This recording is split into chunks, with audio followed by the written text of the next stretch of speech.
Really just wanted to start and talk about this being a potential blow-up spot for Stefon Diggs, because we haven't really seen the ceiling that we saw last year with Diggs, but we're waiting for it, and this could be the game. 56.5 point over-under. Right here. What's going on, Johnny? It's time, man. We got to talk about that Sunday night football episode here. We're going to talk about the Kansas City Chiefs hosting the Buffalo Bills in a 56.5 point over-under. Oh, yeah, Chiefs, baby. massive over-under in this one. The Chiefs favored by 3 only at home. This should be maybe the game of the year so far in the NFL. These are two teams that have had ups and downs. You look at Buffalo, they had the Pittsburgh game where they lost in week 1. They've then since boat race teams out of the building in their matchups since then. And then you look at the Chiefs, they've had it up and down too. They have lost a couple matchups maybe they shouldn't have lost. They've been looking for that third option in the offense. They've signed Josh Gordon since then. There's a lot of things going on with these offenses, but even more importantly, Whisper Nation, there's a lot to talk about fantasy football wise. So if you like fresh fantasy football content, make sure you head over to our YouTube page and hit the like button, hit the subscribe, and give this and all of our other videos a like on your way in. My name is Big Trav. You can find me on Twitter at Big TravvyTFW. I'm joined by Johnny Game Time Hicks. You can find him on Twitter at Johnny_Game Time. Johnny, when we look at the Buffalo Bills side of the ball, I really just wanted to start and talk about this being a potential blow-up spot for Stefon Diggs, because we haven't really seen the ceiling that we saw last year with Diggs, but we're waiting for it, and this could be the game. 56.5 point over-under. Yeah, we've been waiting for Stefon Diggs to break out, and I definitely do think that this could be that game, Travis. Kansas City allowing the 12th most fantasy points to wide receivers right now. They've also surrendered 5 touchdowns to the position as well. Looking at Stefon Diggs, he's only had 1 receiving touchdown on the year. However, if you dig a little deeper, get it, Diggs and dig. Like yeah, you like that? 7th in red zone targets right now on the year for wide receivers. He's seen 10 or more targets in 3 out of 4 games, so he's still getting that massive amount of volume. And, last week we had a season low as far as snap share count goes, as far as like 73%. But generally, I would throw that kind of out because it was the matchup, but they didn't really need to. They, like Travis said, they were kind of boat racing. I don't expect this to be a boat racing here. I expect it to be a big Stefon Diggs game. Get him in your lineup, 100%. You're playing him. Love him this week. He'll bounce back. As far as Sanders and Cole Beasley, I will touch on those real quick, Travis. Sanders seems to be that kind of steady guy. I like to equate him to like the AJ Green of the Buffalo Bills offense. And by that, I mean, he's seeing consistently 6 targets a game. But with that, comes a red zone look in every game as well. And then you also look and he's getting at least 80 air yards, in each of those games so far this season. So he seems to be a relatively safer floor guy with the high upside. Obviously, we saw him get 2 touchdowns from Josh Allen a couple of weeks ago. So that could always happen. It's in the realm of possibilities. And then just touching on Cole Beasley for 2 seconds. It's just not enough. The snap share consistently keep going down, Travis, and he's not getting a consistent amount of targets to warrant him being a flex option. Just a little note, though, Travis, a little fun tip here. Cole Beasley, alternating games in which he has, no targets, 3 or less, and then he goes up and he gets 10 plus targets in the next game. Well, are you calling your shot? You think he's gonna come bring it back around here? But it's my out. I'm giving it my out. It's hey, there is this weird pattern going on that every other game he seems to get a ton of targets, but I don't think it'll happen in this game. So I am staying away. Yeah, Beasley's suffering from a little bit of inconsistency because we've seen Sanders emerge, but we've also seen Dawson Knox emerge, Johnny. Yeah. Tight end 3 in standard, tight end 6 in PPR, touchdowns in 3 straight games, including 2 touchdowns in last week.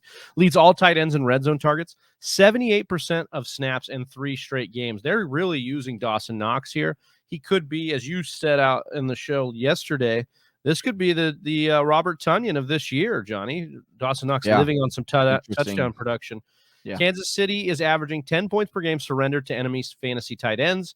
This is partly because they've allowed the 3rd most receptions to the position this year, Johnny. That's good for PPR. That's good for really anything. Good high over under. I'm rolling with Dawson Knox in the Flames here.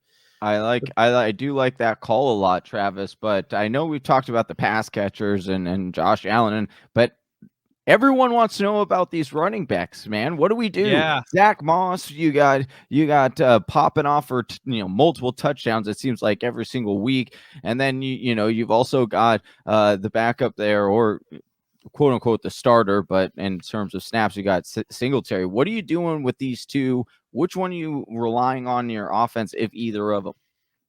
Yeah, you got to break him down a little bit here. If you look at Moss, he's had over 50% snap share in back-to-back weeks. He's out-touched Singletary 30-27 in that time. So whether or not they think he's the starter, I really actually think what we saw last week was actually Devin Singletary running with Mitch Trubisky when they boat raced the Texans, which means it tells me the only reason Singletary is getting close to the touches Moss is because they're blowing teams out. I actually think that Moss has taken this backfield over. If you look at him missing game in week 1, now he's number 3 in the NFL after that missed game, even number 3 in the NFL with rushing attempts inside the 10-yard line with 5. Johnny, that's great news. If we were worried about Zack Moss not getting production inside the red zone, inside the goal line because of Josh Allen, I think our priors are coming true where we thought Josh Allen could actually take a step back in that because Zack Moss, because they want to keep Josh Allen healthy, right, Johnny? But Zack Moss is emerging as a goal line back they can trust. Number 32 in PFF grade. And then you look at Devin Singletary, not even in the top 50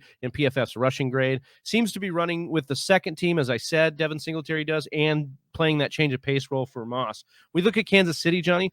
PFF has them as the worst ranked rush defense this year. They are allowing the 5th most points per game to the position. I'm rolling with Zack Moss in this game. He's one of the more trustworthy RB starts this week, given all the situations that we have with the running back position week to week. I like Zack Moss this week, and I'd be rolling him out there in most lineups. On the Kansas City side of the ball, Johnny, I wanted to ask you what you thought our concern level should be here for Tyreek Hill. We saw him blow up last week. I know he's got to stay in your lineup because of that, but we've got Tre'Davious White for the Buffalo Bills.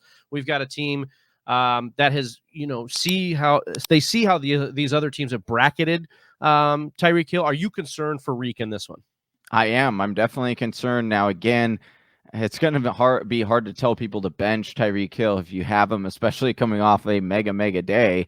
But again, like, this Buffalo Bills defense is very good. They're the best against wide receivers so far this season. They've only allowed, check this out, Travis, 389 passing yards so far this season. That's under 100 yards to wide receivers on average per game. That's not good at all. And they've only allowed 1 touchdown all season. Tyreek had more receiving touchdowns last week than in one game than the Buffalo Bills have given up all season. So I do think, like you talked about, I do see a little bit of bracket coverage there. Tre'Davious White is there. It's a very, very difficult matchup. So unless once again, it's hard to say get Tyreek out of your lineup unless you have like another solid piece, but just temper your expectations hardcore for Hill this week. He's not going to do what he did last week. I wonder if people are tempering their expectations on Tavis Kelce right now. Actually, before I jump into Kelce, I do want to talk a little bit about Josh Gordon, because I know people are going to be, a little bit concerned with Josh Gordon, obviously signing. He's been officially said that he's going to, make his debut. I think people are trying to suit him up in this matchup, and why not? High over under. I just don't imagine to warm up that bench, dude. Yeah, I just don't have much he's going to get done in this one. Been out of football for a while. Going to need to get his feet under him. And I really think that really just lends itself to the Tyreek Hill case here. The massive over-under means, look, we're going to have all these stats about this defense right now. Buffalo, really good against a lot of things. Even, Tavis Kelce, you're going to have tempered expectations. Those expectations then become great expectations because of the 56.5 point over-under. Because I think it's one of those games where it's not really going to matter defensive matchup. You're going to get the best out of both teams in this matchup. It's going to be our best against your best, and part of that is Tavis Kelce. He only scored 6 PPR points last week, and he's still the tight end 1 in both formats. Buffalo have been stout all over, including tight ends, only allowing 4 points per game to the position. But again, the massive over-under means that these guys are just going to ball out. Now, that could extend to CEH. He's had back-to-back games, Johnny, now with over 17 touches, gone over 100 yards in both games, with over 5.8 yards per carry. He's really picked up the slack, and he we were talking offline. I think he's probably over the ankle issue finally, and I think that's what we're seeing here, because he's really turning it on for this offense. He's going to face the toughest test yet, because Buffalo ranks number 9 in rush D per Pro Football Focus. Also, Buffalo is allowing the 3rd fewest points per game to the running back and has yet to give up a touchdown. So you're not benching CEH due to volume that I just talked about, 17 touches per game over the last 2, but you don't love the matchup, Johnny. Mhm. But again, the points are going to be had in this game. And I think even though Pat Mahomes is looking at a tough matchup, Johnny, you obviously love this over-under. Yeah, you love the over-under, but again, difficult matchup. Buffalo giving up the fewest fantasy points to opposing quarterbacks so far this season, but they have not faced a quarterback quite like Pat Mahomes. But again, just temper your expectations on Pat Mahomes having one of those blow-up games. But again, that over-under, man, tantalizing. Tantalizing is the fantasy football content that we continue to give you each and every day and weekly on our channel. So make sure you get over to the YouTube channel and subscribe to the Fantasy Whispers today. Right here. Congratulations on making it to the end of the video. If you still have a lot to say about fantasy football, maybe you want to give Johnny a little bit of crap for his take today, then go on over to our Discord channel and join the conversation there. Click the link in the description below. And if you still want more content, check out one of these videos. Homie, don't you hear the whispers?